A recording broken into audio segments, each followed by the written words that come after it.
Hey, what's going on, Audioholics? Today we're going to be checking out a pair of speakers. These are the Focal ARIA Evo X4s.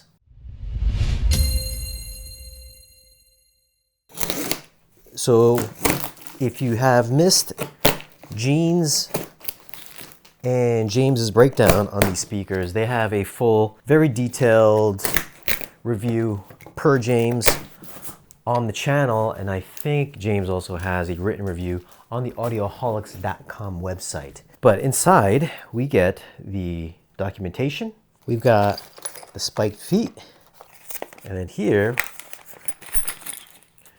we have the mounting hardware for the feet. So a bunch of screws and an Allen wrench.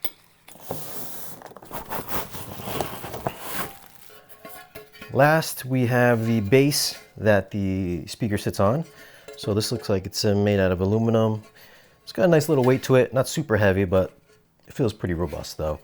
It also has the Focal branding embossed right in the base too. And of course the spikes would screw in the four corners.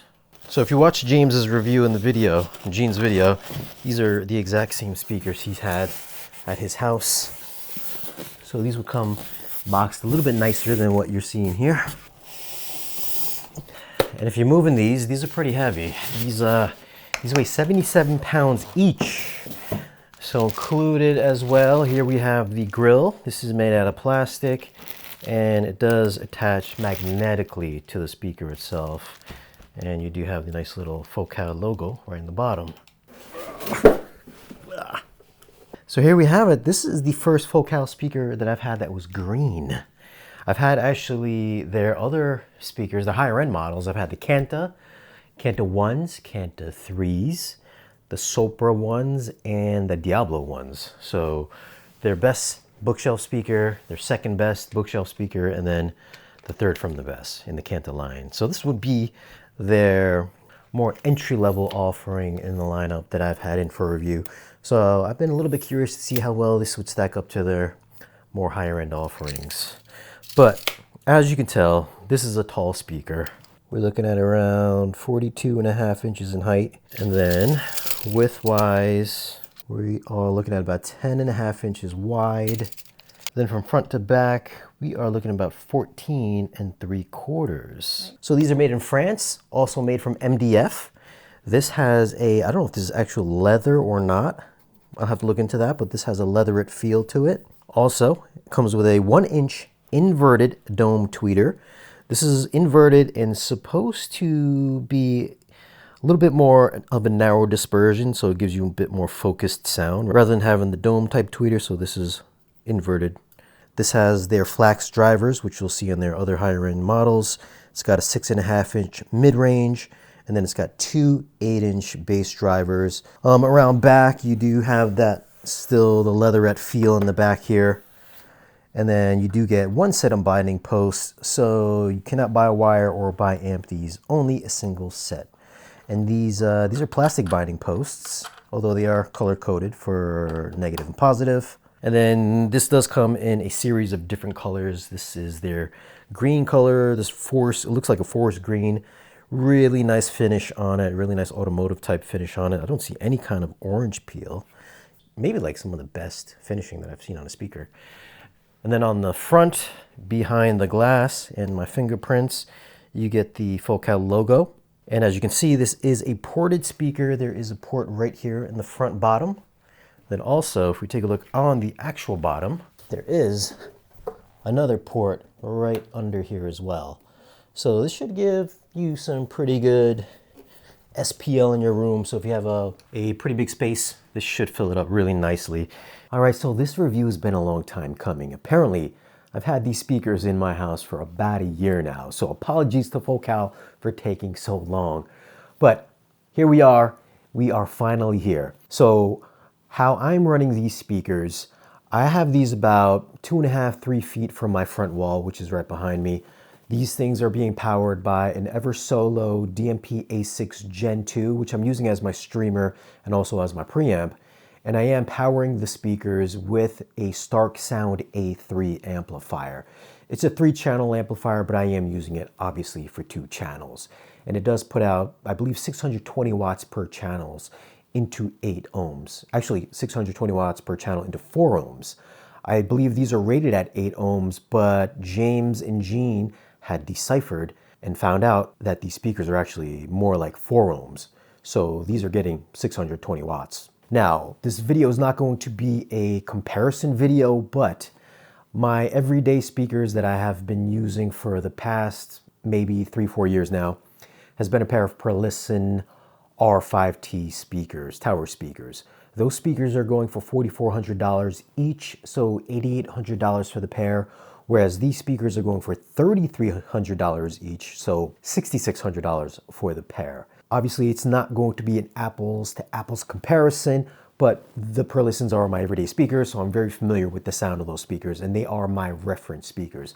So they're kind of my reference point to how I evaluate speakers when I get them in for review. So I'm not just going on just measurements, but obviously my subjective take on these speakers and how they compare to the Perlistens.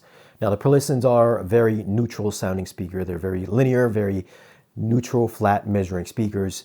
And per James's review and measurements on the Focal speakers, these are also very neutral speakers as well. The Perlisten speakers, some people could find, neutral sounding speakers to be kind of flat and boring sounding.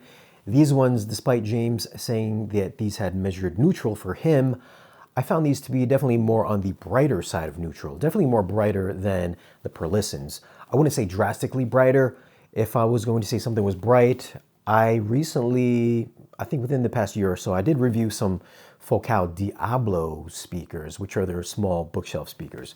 Those little speakers, those are some bright speakers. I also found the Focal Canta No.3s to be definitely in the same lines as the Diablos and much brighter than these speakers here. These definitely more neutral sounding compared to those. And typically, Focal speakers do kind of edge more on the brighter side, but this is definitely more controlled up top. So I did put in Sweet Jane from the Cowboy Junkies, and that song, every time she says sweet, on a really bright speaker like the Diablos or the Canta No.3s, that can get really ear-piercingly bright. These speakers didn't get quite as bright. They are a little bit more rolled off on the top end, but it's noticeably brighter than what was on the Perlistens. The Perlistens is definitely flatter. So let's just say in that song, every time she said Sweet Jane, it really hits those S's, that S really hard. The Perlisten speaker, the S is more like a sound, if that makes sense. These aren't ear-piercingly bright, but they are definitely brighter than what's on the Perlisten. Now, along with that brighter top-end response, I did find that the Soundstage is a little bit wider than the Perlisten speakers. I did find the Perlistens in comparison to these ones did sound a little bit more forward-sounding. This one had greater depth, which seemed to reach maybe 2-3 feet behind the speakers, whereas on the Perlistens, I'd say maybe a foot behind each speaker. So you get that more of a holographic soundstage with the Focals. Now, one of my go-to songs that I always listen to for these reviews is Sympathy for the Devil by the Rolling Stones. So with that song, there's some very clear instrumental separation within the front stage. So Mick kind of rolls in on the left side of the sound stage. We have I don't know if it's a cowbell or what, but the congas also kick in on the right side. The bell sound kicks in on the left side. Mick kind of starts off left side of center.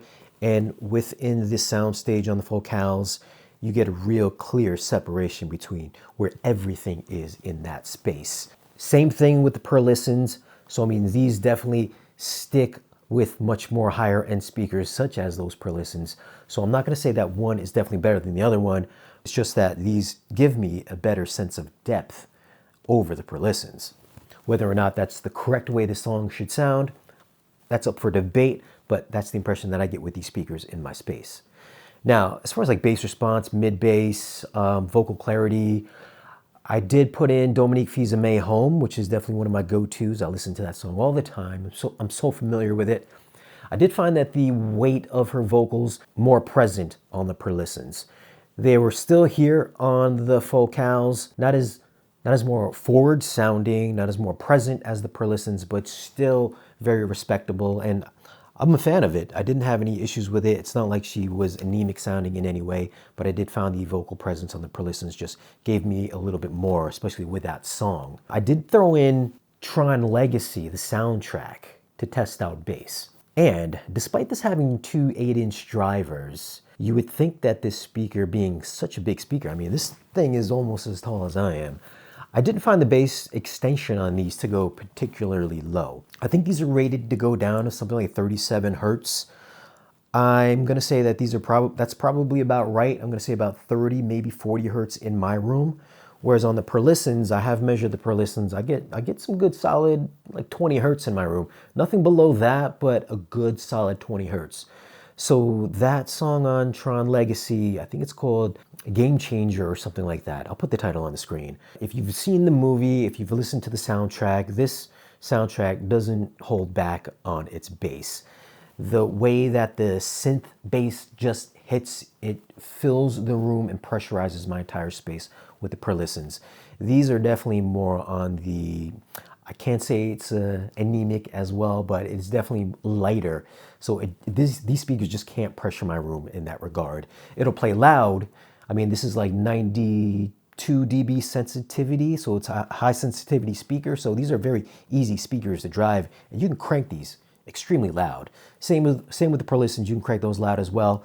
So I mean, as far as like dynamics with this soundtrack, it's got that big cinematic score to it. Obviously, it's for a movie, and you can crank any of these speakers, especially these ones, the Focals, and the dynamic range on these is tremendous. They do not peter out the louder that you turn up your volume. So there's that. But again, back to bass response. These just, I was expecting a bit more bass for such large speakers. Now, they do offer subwoofers. I think if you're going to buy these speakers, you're probably going to put together some sort of a home theater system. So if you are going to pick these up, you will definitely need a subwoofer, especially if you want to get that 20 Hertz below bass, 30 Hertz below bass, to get that more tactile feeling and sensation. The kick bass as well, I did find that there was a bit more, I'm going to say some cabinet resonance with these speakers compared to the Perlissons. The Perlissons are kind of like cement blocks. I feel like these ones you can get a little bit of, it's a little bit more hollower sounding than the Perlissons, that's for sure. It doesn't sound like a hollow box, but there's definitely some cabinet resonance in here. So every time the kick bass would hit, or I did feel like there was a little bit more of a, I don't want to say like a hollower sound to it, but there's definitely some resonance in there. So the attack and the speed of the bass notes, the bass hits, the slam, tactile sensation, not quite as taut sounding as what I hear on the Perlissons. Still very respectable though. I think if I didn't have the Perlissons on hand, maybe I wouldn't have noticed it. But since being these back and forth, level matching as well, I did hear that, especially for Tron Legacy, Tron Aries, that both those soundtracks, the bass hits just a little bit more, slightly more boomier, more resonant on the Focals. So not quite as textured and control as what I was hearing on the Perlisson. And the same thing as when I was hearing that album from what's his name? Yim Hawk Man, Poem of a Chinese Drum. I believe that's what it's called. There's a lot of bass slam in that. I mean, just deep bass, really taut, powerful bass. And again, a bit more resonance in this cabinetry here. So, I mean, overall, just as my full experience having these speakers on hand for a good solid year in my living room, if you are going to have it hooked up to your TV for a home theater system, 100% you're going to need a subwoofer, because they don't dig low enough despite how big these things are. Still a wonderful sounding speaker, but you're going to need them paired up. The Soundstage, the depth, the clarity is all there. It does run on the brighter side of neutral. Not quite as bright as the Focal No.3s or the Diablos that I heard, which cost several times more money than these speakers. And if I was going to pick my go-to speakers between these three, I'm probably going to pick these guys, because this is just a more comfortable speaker to hear over the Canta 3s and the Diablos. Again, those are more expensive speakers, but I think this is a really nice spot where Focal is heading, especially for the top-end response. But anyways, those are my thoughts on the Focal Evo X No.4s. Have you heard them? Do you own them? What is your experience like with them? Leave a comment down below and let us know. Now, if you do want to get some more extra information on these speakers or anything that we talk about on the channel, Join us on patreon.com/audioholics.